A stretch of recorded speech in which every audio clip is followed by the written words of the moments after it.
Good day, everyone. Our lesson for today is about divisibility rules. So, divisibility rules for 2, 5, and 10. So, let's start. What is divisible? Divisible when one number divides by another number without remainder. So, hanapin natin yung mga number na pwedeng hatiin ng kahit na anong number or ng anumang number na walang remainder dapat. So, example, 8 divided by 4 is equal to 2. So, walang butal, walang remainder. So, therefore, 8 is divisible by 4. And also, divisible by 2. Why? Because 4 and 2 are factors of 8.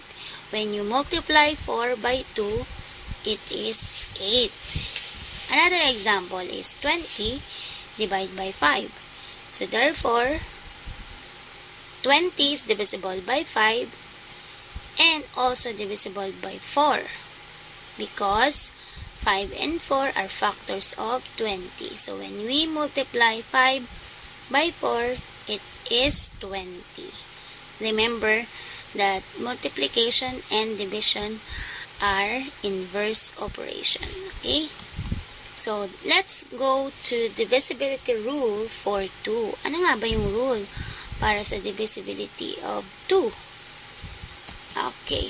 A number is divisible by 2 if the ones digit is either 0, 2, 4, 6, or 8. Remember, kapag daw ang ones digit ay 0, 2, 4, 6, 8, it is divisible by 2.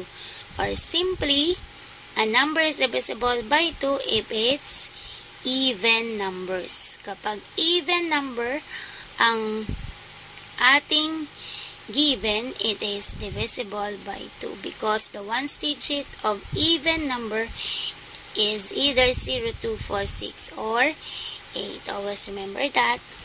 So, example, is 50 divisible by 2? Ano nga ba ang ones digit ng 50?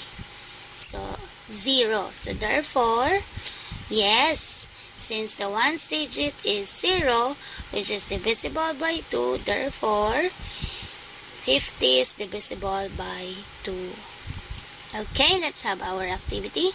Write yes if the number is divisible by 2 and no if not.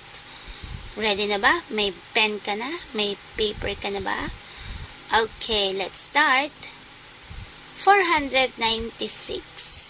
6 is our ones digit, so therefore it is yes, of course.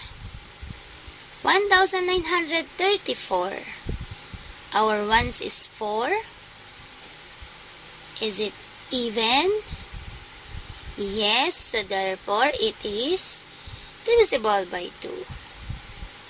23,051.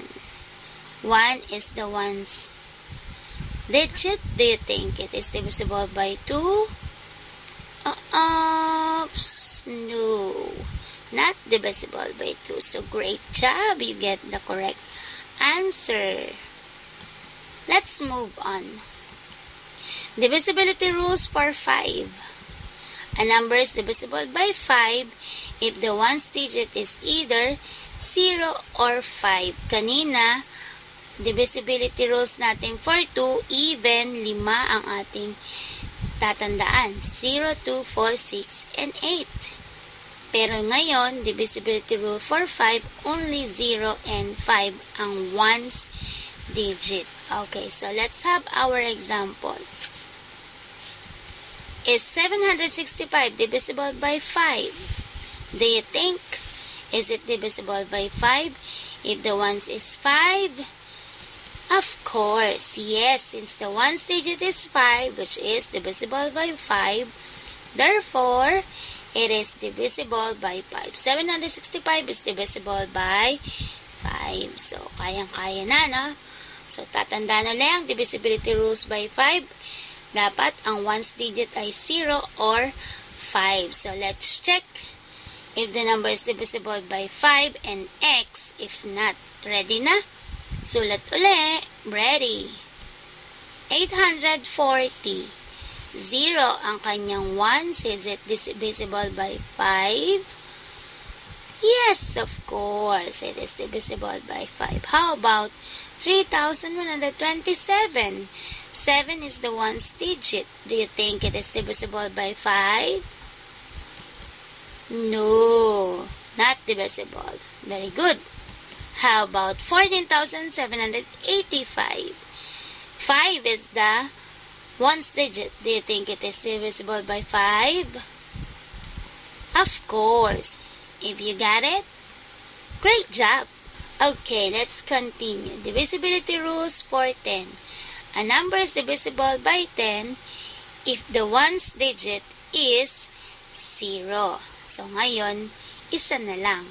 Nag-start tayo sa divisibility rules by 2 na even at tatandaan natin dapat ang ones niya ay either 0, 2, 4, 6, and 8. So, 5 yun. And then, kapag sa divisibility rules by 5, dalawa na lang. Ang ones digit niya is either 5 or 0. But this time, divisibility rule for 10, isa na lang. Kapag ang ones ay 0. So, let's see our example. Is 1,000 divisible by 10? Of course. Puro 0 na nga yan, diba? Since the ones digit is 0, which is divisible by 10. So, therefore, 1,000 is divisible by 10. So, napakadali, diba? Ang tatandaan lang natin, 0 ang kanyang ones digit. Wala nang iba pa. Okay. So, let's see. Right? Yes, if the number is divisible by 10, and no, if not. So, ready ka na bang magsulat? Okay, let's start. 655. Do you think it is divisible by 10? Of course, no. How about 5,780? The ones digit is 0, so therefore it is yes. Another. 15,400. Do you think it is divisible by 10? Of course, it is yes. So, you got it right. So, great job again.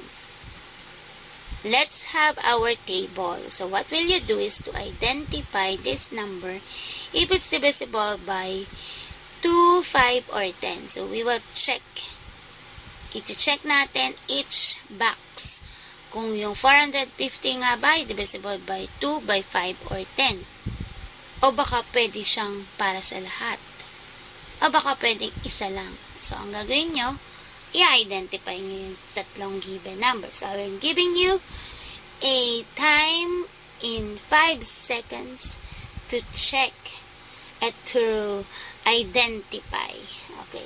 Kung hindi naman kaya yung 5 seconds, pwede naman i-pause nyo tapos sa kanya na lang balikan yung tamang sagot. Let's have our answer. Okay, let's see. 450 is divisible by 2. Kasi nga, 0 yung kanyang ones. How about 6,235 divisible by 2? No. 23,476? Yes. How about 450? Is it divisible by 5? Yes. How about 6,235? Yes, of course. But the 23,476? No. Let's move on for divisibility by 10. Sabi natin, dapat ay 0 only. So, therefore, only 450. And the rest is no. Kasi nga, hindi naman 0 ang kanyang ones digit. Okay, so hope you understand and it is clear to you the 3 divisibility rules. So, thank you and God bless. So, sana natandaan ninyo. So, remember, for with God, nothing is impossible. So, what will you do? Keep on studying. Huwag matatakot at huwag susuko kapag hindi nakuha. Ulit lang ng ulit. Okay, God bless. Bye-bye.